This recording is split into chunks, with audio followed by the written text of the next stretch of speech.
Hey, I forgot to upload. I was talking about 2015 a few days ago, talking about just before I got sent back, and I said that I was going to show y'all a copy of the lease that I had signed to show that I was about to start renting a 2-bedroom house, with a 2-car garage. I told y'all on private property the rent was actually $195 a month, not $190, because I looked at the lease today, and but I gotta go and get when I post the pictures of the lease onto the video, I also want to post all the proof that I had auto insurance, I had purchased a truck, and I got a letter from the union that I'm in now, because I had just gotten in that union then. I got a letter from them telling me I'm welcome into the union, whatever. So the whole point that I'm trying to make about this is, when I went before the board on June 9th of 2015, like I said, my parole officer that I had then, I don't know what she's doing in life now. She's no longer even a parole officer, and that's very, very good. But anyway, she came down there, even though I signed the waiver saying I don't want her to come, because all she was doing for several months was just only speaking bad about me. She didn't have nothing good to say about me. So anyway, I think I had told y'all. So she came, and they asked her, was I any closer to stability, and she said no. So I want to show all this evidence just to show what they ignored in order to put me back in prison for this drug program I wasn't even qualified for. But anyway, another thing I was gonna say was, let me think, in 2015, I had just gotten okay, hold on. In December of 2014, the parole board had made me get a psych eval done. So I got a full panel psych eval done. I got that copy too. I was gonna upload it on here, but it's several pages. It's like 11 pages. I ain't finna do y'all like that. So anyway, but I do have it, and I might upload certain parts of it or talk about certain parts of it. But either way, it showed that I wasn't no threat to myself, no threat to anyone in the community.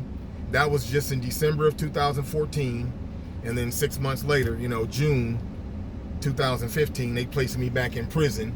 And then when I'm in front of the parole board that day, the chairperson tells me to go do this drug program, RTC. I wasn't a candidate for the program, but anyway, she's demanding that I go do that program. And then she also, then one of the other members said he's not, because she was saying she was going to put me back in there for just 6 months. The RTC program is 6 months. There's a waiting list to get in the program. So she said, go do RTC. And then one of the other ones chimed in and said, ma'am, he won't be able to go do RTC. That's a 6-month program, and he'll have to be on the waiting list in order to get in the program. So how is he going to be released in 6 months if he's doing that program, which is 6 months, So anyway, the chairperson said, well, scratch that. Go get a psych eval. Now, when you get a psych eval, the psych eval is good for 2 years. I just had a psych eval 6 months ago. Now she's telling me, go get a psych eval. So then when I go into the prison and I start talking to them about the psych eval, they said, oh, well, you can't just request a psych eval. The parole board has to request it.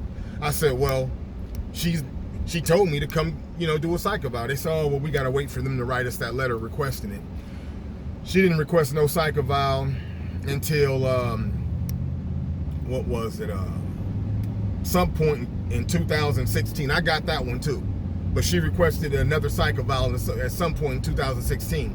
But either way it goes, what's the second psych eval for? And it was also showing that I don't have any problems or issues to be out here. I'm not unsafe out here.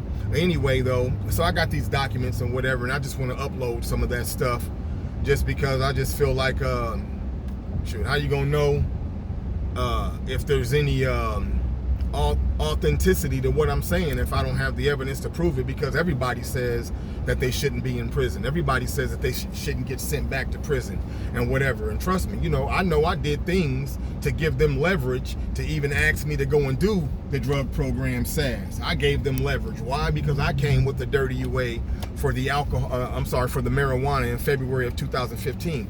Even though I know that a dirty UA for marijuana does not constitute a intense drug program that runs 18 months to 2 years long, super intense. Anyway, I also have my most recent drug evaluation from 2021.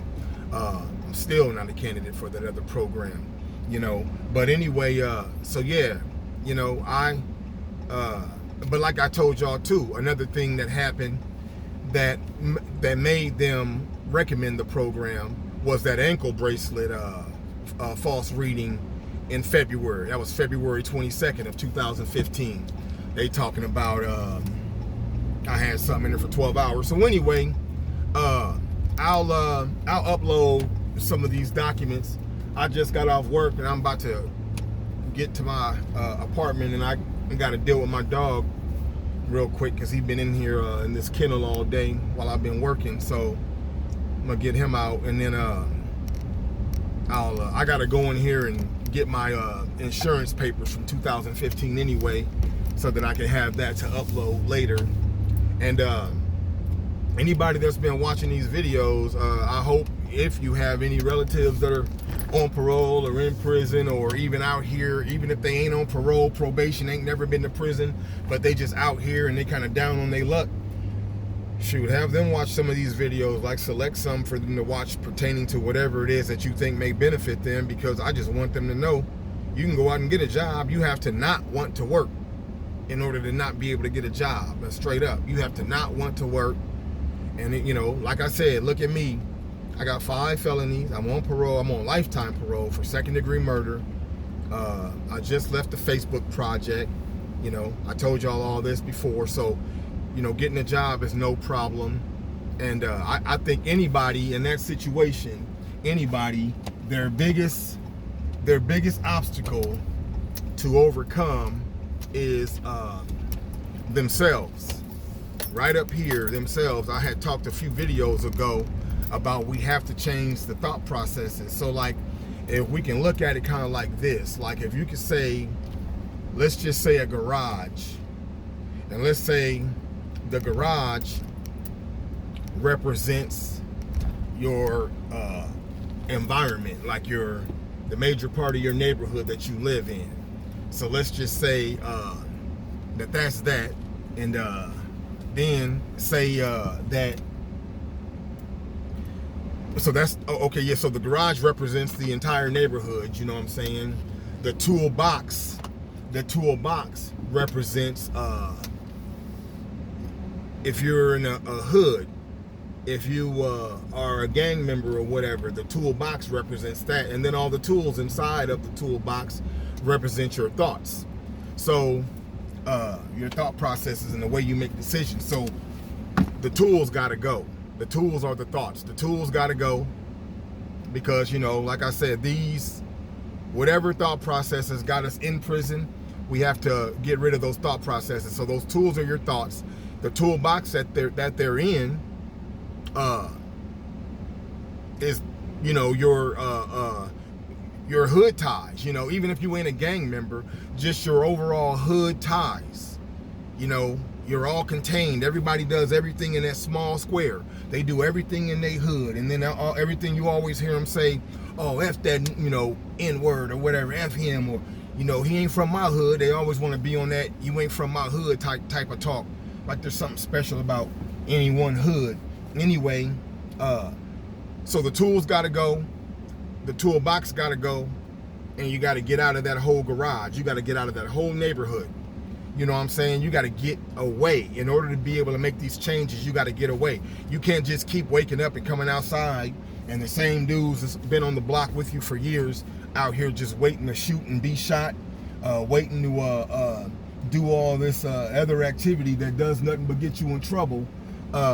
You got to get out of that environment. So ain't nothing but a decision, you know what I mean? So anyway, I'm gonna go in here and get some of this stuff gathered up, and then I'll upload some stuff in just a little bit. I'll talk to y'all some more. I still got to get back to the point about where I got sent back for 18 months in 2017. Well, I didn't get sent back. I never got out. They kept me in there because I drank on my mother's birthday. So they kept me for another 18 months. But I'm gonna get back to that subject about when I actually did get out. And that's when I moved to these apartments right here that I'm parked at, and over here in Sarpy County, you know what I'm saying?